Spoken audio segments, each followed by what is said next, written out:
Mr. Chair. Good afternoon. I'm excited to see how many non-native English speakers showed up today. I will start with a story. It happened to me at Charlotte Douglas Airport 4 years ago. I was waiting for a connecting flight. It was a night flight, and the departure terminal was almost empty. That's why it was full with that fragile silence, ready to echo any sound, no matter how quiet. I walked around, and I stopped to buy a bottle of water. With no surprise to me, my quiet "thank you" prompted an immediate response. "Where are you from, dear?" I don't mind this question. In most cases, people are interested about my accent. That's why my usual answer is, I'm from Ukraine. My native language is Russian. A simple question, a simple answer, a perfect small talk. But that time, at the airport, I had my excuses. I was sleepy, I was really tired, and I knew I made a mistake the very moment I said my first word. I'm from California. Oh no, you are not. She knew she made a mistake the very moment she said her first word. It sounded too loud and almost rude. It felt like everybody in the airport stared at me. We froze for a second. Then she apologized. I apologized. You know, I'm from Ukraine. My native language is Russian. We both laughed. The incident was over. But for me, it had a long-lasting effect. I wasn't surprised. I wasn't offended either. I was scared. Scared by my own reaction. I felt like I was a fraud. Like I was trying to deceive somebody, to pretend that I'm someone who I'm not. I thought to myself, if this is true, if this is really how people see me, then no matter what I say, I will never be heard as trustworthy. Have you ever thought that your accent rips you of your privacy? That your accent holds you back in your personal relationships? That your accent hampers your professional career?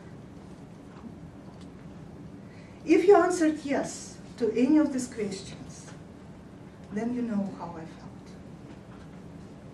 I had a problem on my hands. I blamed my accent for it. And I didn't see any feasible solution. Luckily for me, I found this place. The Toastmasters. My experience at Toastmasters helped me understand that there is a key ingredient in success of any communication. And this ingredient has nothing to do with my accent. It is sincerity.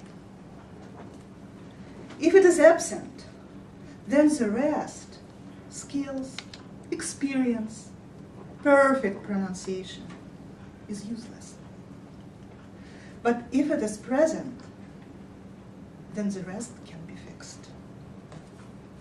It may sound trivial, and I know it's universal for everybody, but I believe that for a non-native speaker, as I am, it has a specific flavor. To me, it's a 3-rule deal. Be myself, care about my listeners, and trust people. Let me explain. Rule number 1, be myself. An accent by itself is not good, but it's not bad either. It's just a reality. It's part of who I am, part of my past and present, since we still speak in Russian at home. It's part of my culture. It does impose some limitations on my communication with people. That's why being myself, to me, means being aware of these limitations and using them to grow. Do I have a hard time understanding? Yes, I do. That's why I will be learning not only how to listen, but how to hear.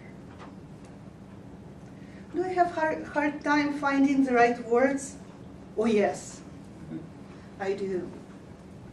That's why I'm learning how to be extremely precise in my thoughts.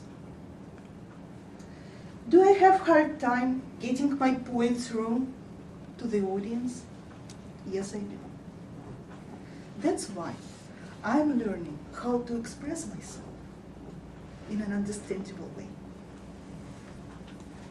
This brings me to my rule number 2. Care about my listeners. To me, it means shifting my focus from how little control I have over my accent toward making sure that I sound clear enough to be understood. It takes time, effort, and practice, but it is doable. Still, the question is, even if I get here, will I be heard? That's why there is rule number 3. Trust people. Do you remember Chinese servant Li from Steinbeck's novel East of Eden? The way he switched his accent on and off depending on what people expected of him? When asked why he was doing it, he said, "Otherwise they wouldn't understand me. There are just a few who can separate their observation from their preconception."